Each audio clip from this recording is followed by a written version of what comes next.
Hello friends, welcome back to my channel advance English 101। Friends, आज के इस video में हम लोग अंग्रेज़ी के 8 एडवांस स्ट्रक्चर्स को सीखने जा रहे हैं। लेकिन इस वीडियो को शुरू करने से पहले मैं आपसे एक रिक्वेस्ट करना चाहूँगा कि आपने अभी तक हमारे चैनल को सब्सक्राइब नहीं किया है तो प्लीज़ इसे सब्सक्राइब कर लें ताकि हमारे हर दिन आने वाले नए वीडियो का नोटिफिकेशन सबसे पहले आपको मिल सके। फ्रेंड्स, आज के इस वीडियो में जितने भी स्ट्रक्चर्स और उससे रिलेटेड सेंटेंस बताए गए हैं बनाए गए हैं और बताए गए हैं, वो सारे के सारे डेली यूज़ होने वाले सेंटेंस हैं और इसे बिना स्किप किए अंत तक ज़रूर देखें। चलिए शुरू करते हैं आज का ये वीडियो। पहला हमारा स्ट्रक्चर है हैड बेटर से बनने वाला। सबसे पहले हम लोग सब्जेक्ट लिखेंगे, उसके बाद हैड बेटर, उसके बाद वर्ब की फर्स्ट फॉर्म, उसके बाद अदर वर्ड्स। इसमें होगा का भी सेंस निकल सकता है, ठीक है तो ठीक है का भी सेंस निकल सकता है। जैसे कि तुम अब इस बात को यहीं ख़त्म कर दो तो ठीक है, you had better finish this matter here. आज तुम कहीं ना जाओ तो अच्छा है, या फिर यूँ कहें अच्छा होगा तुम आज कहीं मत जाओ। मैंने क्या बोला था, होगा का भी सेंस निकलेगा, लेकिन ये फ्यूचर में नहीं बनेगा। You had better not go anywhere today.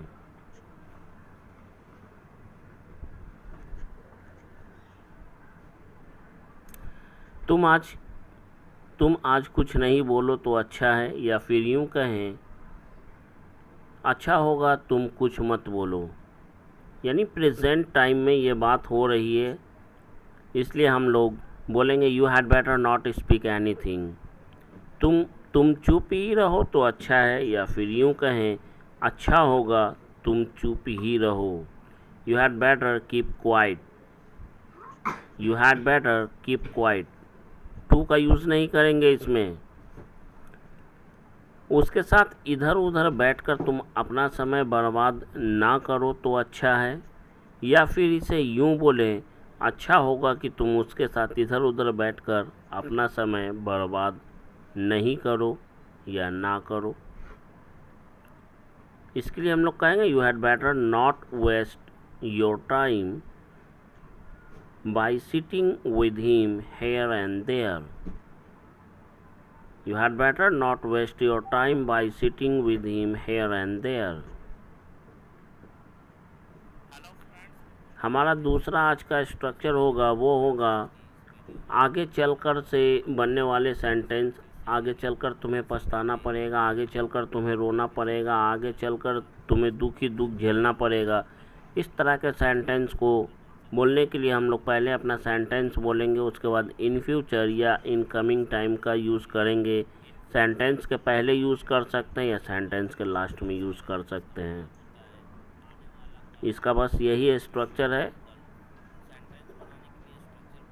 आगे चलकर उसे बहुत पछतावा होगा कि उसने यह तरक्की करने का सुनहरा मौका खो दिया। ये आने वाले समय की बात को बता रहा है, ना कि बीता हुआ समय को बता रहा है। In coming future he will have to regret a lot, he has missed a golden chance of advancement, या he has missed a golden chance of prosperity. कहीं ऐसा ना हो कि आगे चलकर वह तुम्हारे मुसीबत का कारण बन जाए। इन फ्यूचर या in coming time he may become the cause of your hardship या डिफ़िकल्टीज़। आने वाले समय में या आगे चलकर हो सकता है कि तुम्हें उसके साथ समझौता करना पड़ जाए। इन कमिंग टाइम और future it may be that you may have to compromise with him, या फिर यूँ कहें come to terms with him. Next, आने वाले समय में या आगे चलकर उसे जेल भी जाना पड़ सकता है। इन कमिंग टाइम और future you may have to go to jail.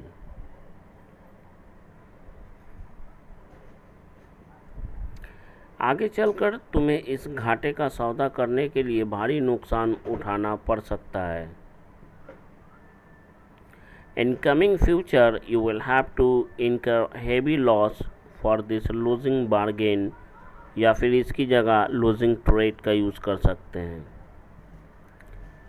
Next हमारा है विल नॉट वर्क और हेल्प। इसका मतलब होता है से काम नहीं चलेगा, और इसी के साथ हमने एक और ऐड किया what is there to plus verb की फर्स्ट फॉर्म।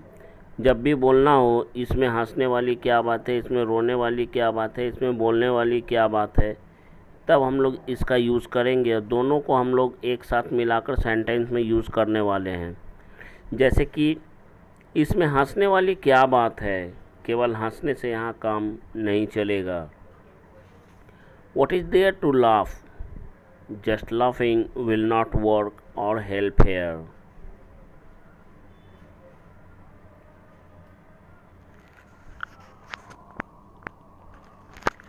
इसमें गुस्सा दिखाने वाली क्या बात है, गुस्सा दिखाने से काम नहीं चलेगा। सेंटेंस को बोलने के लिए हम लोग कहेंगे what is there to show anger.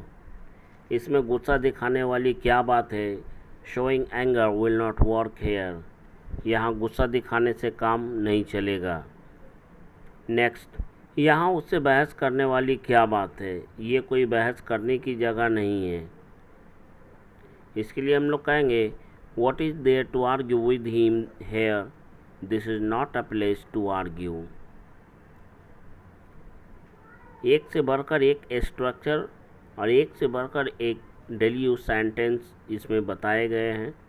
कृपया इसे पूरा देखें, बिना स्किप किए देखें। इसमें उन्हें गाली देने वाली क्या बात है, what is there to abuse them.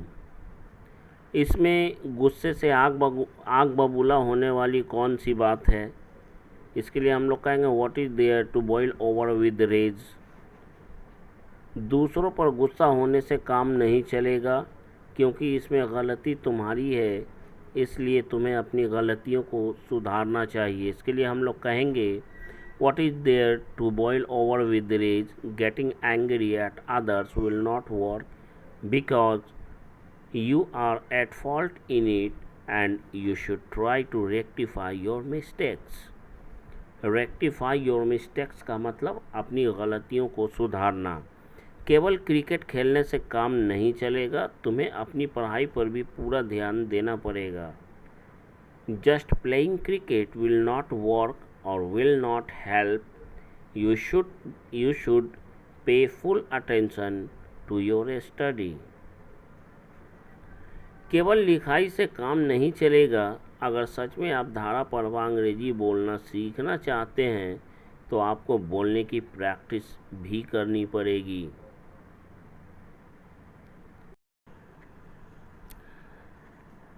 यहाँ पे हम लोग ओनली या जस्ट का यूज़ करेंगे शुरू में। Only writing will not help और वर्क इफ़ रियली या if you really want to learn to speak English fluently you will also have to practice to speak। केवल दूसरों की बुराई और चुगलखोरी करने से काम नहीं चलेगा। अगर आप सच में एक अच्छा इंसान बनना चाहते हैं तो आपको सबसे पहले अपनी सोच को बदलना पड़ेगा। इस सेंटेंस को बोलने के लिए हम लोग कहेंगे just despising and backbiting others will not help और वर्क।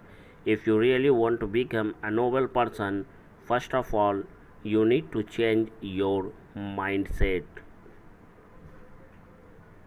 केवल हिंदी बोलने से काम नहीं चलेगा। अगर आपको एक अच्छी जॉब की ज़रूरत है तो आपको अंग्रेज़ी बोलना सीखना ही पड़ेगा।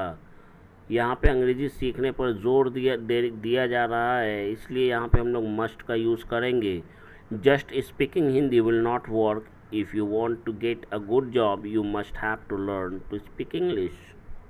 या फिर यूँ बोल सकते हैं you will have certainly to learn to speak English, या surely का भी यूज़ कर सकते हैं। नेक्स्ट हमारा होगा भाव खाना या बहुत भाव खाना। अपने सेंटेंस में हम लोग हिंदी वाक्य में बोलते हैं ज़्यादा भाव मत खाओ, भाव मत खाओ, ज़्यादा भाव मत खाओ, वह ज़्यादा बहुत भाव खा रहा है। इसके लिए एक्ट प्राइसी और एक्ट सो प्राइसी का यूज़ करते हैं। अब तुम्हें ज़्यादा भाव खाने की ज़रूरत है। Now you don't need to act so pricey. अगर वह भाव खाता है तो भाव खाने दो हमें क्या। If he acts pricey, let him act pricey. What to us?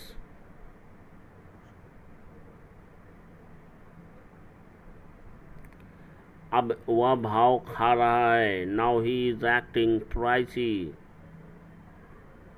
Now he is acting pricey. अब तुम भाव खा रहे हो। Now you are acting pricey. ज़्यादा भाव मत खाओ। Don't act so pricey. Don't act so pricey. वह भाव खा रहा था। He was acting pricey.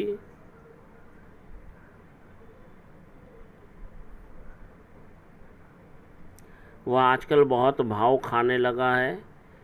He has started acting pricey a lot these days. He has started so pricey these days. तुम इतना भाव क्यों खा रही हो? Why are you acting so pricey? Why are you acting so pricey?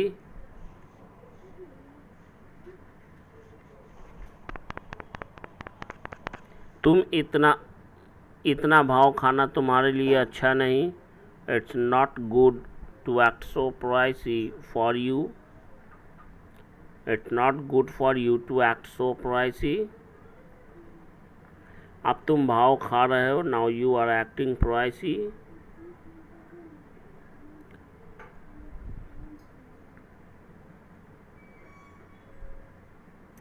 आजकल तुम बहुत भाव खाने लगी हो।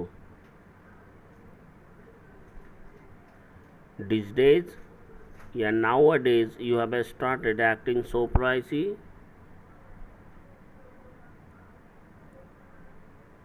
तुम्हें अब ज़्यादा भाव खाने की ज़रूरत नहीं है। Now you don't need to act so pricey.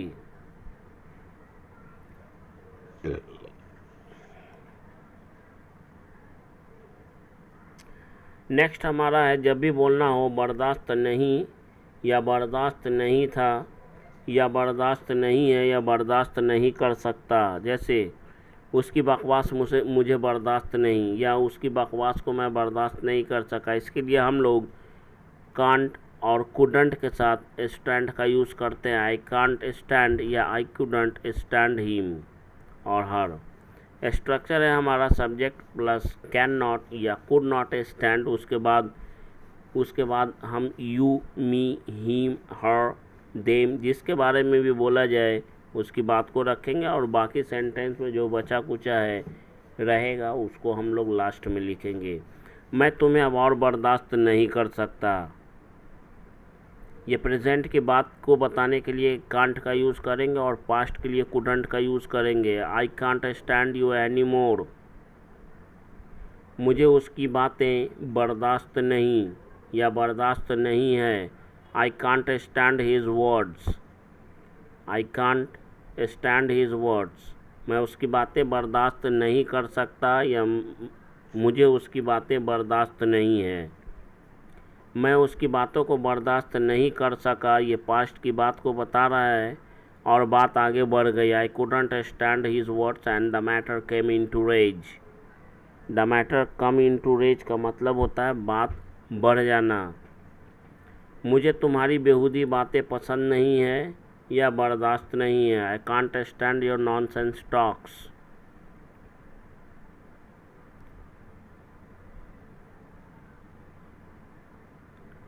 Next है हमारा वेल इनफ, काफ़ी अच्छा। जैसे जब भी हमें बोलना हो तुम क्रिकेट खेलने में बहुत अच्छे हो, तुम पढ़ने में बहुत अच्छे हो, तुम अंग्रेज़ी बोलने में बहुत अच्छे हो, वह काम करने में बहुत अच्छा है, उसके लिए हम लोग वेल इनफ का यूज़ करते हैं।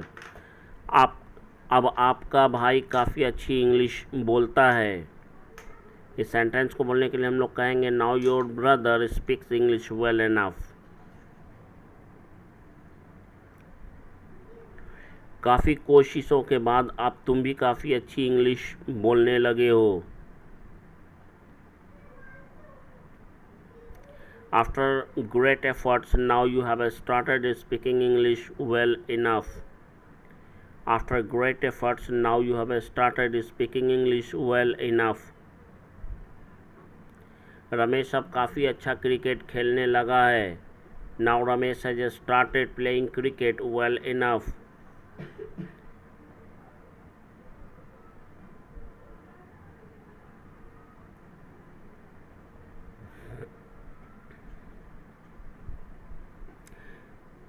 तुम्हारे पड़ोसी के बच्चे काफ़ी अच्छी बातें कर लेते हैं। Your neighbor's kids talk well enough. Your neighbor's kids talk well enough. Usha एक मोबाइल शॉप में काम करती है क्योंकि उसका कम्युनिकेशन स्किल काफ़ी अच्छा है। Usha works in a mobile shop because her communication skill is well enough.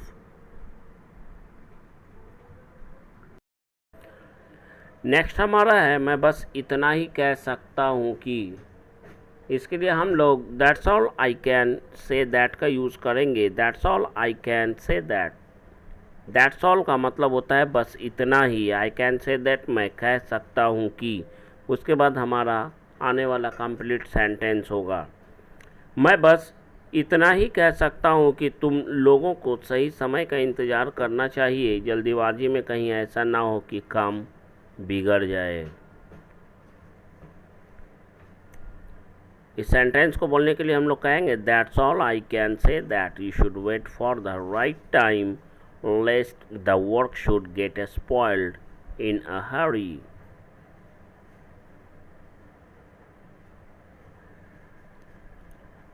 List का यूज़ अगर आप लोग नहीं जानते हैं तो वीडियो के प्लेलिस्ट पर जाकर ज़रूर चेक करें।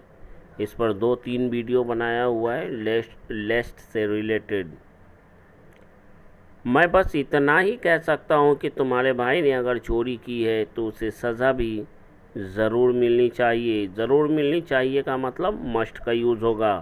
That's all I can say that if your brother has stolen he must be punished. Stolen की जगह पे आप लोग कमिटेड थेफ्ट का भी यूज़ कर सकते हैं। मैं बस इतना कह सकता हूँ कि आप लोग हर छोटी मोटी बात पर झगड़ा ना करें। That's all I can say that you don't quarrel on every पेटी और ट्रिवियल मैटर। पेटी मैटर का मतलब छोटा मोटा बात। नेक्स्ट सेंटेंस, मैं बस इतना ही कह सकता हूँ कि इधर उधर बैठकर समय की बर्बादी करने के बजाय अपनी पढ़ाई पर ध्यान दो, या अपनी पढ़ाई पर ध्यान देना चाहिए। आपकी मर्जी, आप जिस तरह से बनाइए बोलिए। That's all I can say that focus on your study instead of sitting here and there. मैं एक शिक्षक होने के नाते बस इतना ही कहना चाहता हूँ कि अपने भविष्य को उज्ज्वल बनाने के लिए आपको दिन रात पूरे मन से पढ़ाई करनी चाहिए। मैं एक शिक्षक होने के नाते के लिए हम लोग बीइंग अ टीचर का यूज़ करेंगे। Being a teacher, that's all I can say that you should study wholeheartedly round the clock in order to make your future bright.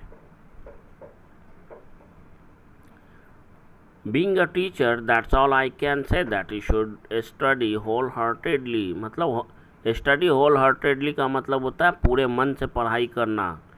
Next है हमारा नेक्स्ट एंड लास्ट स्ट्रक्चर जो होगा वो होगा होश उड़ जाना के लिए, जिसको हम लोग इंग्लिश में फ्रीक आउट बोलते हैं। फ्रीक आउट जिसका मतलब होता है होश उड़ जाना।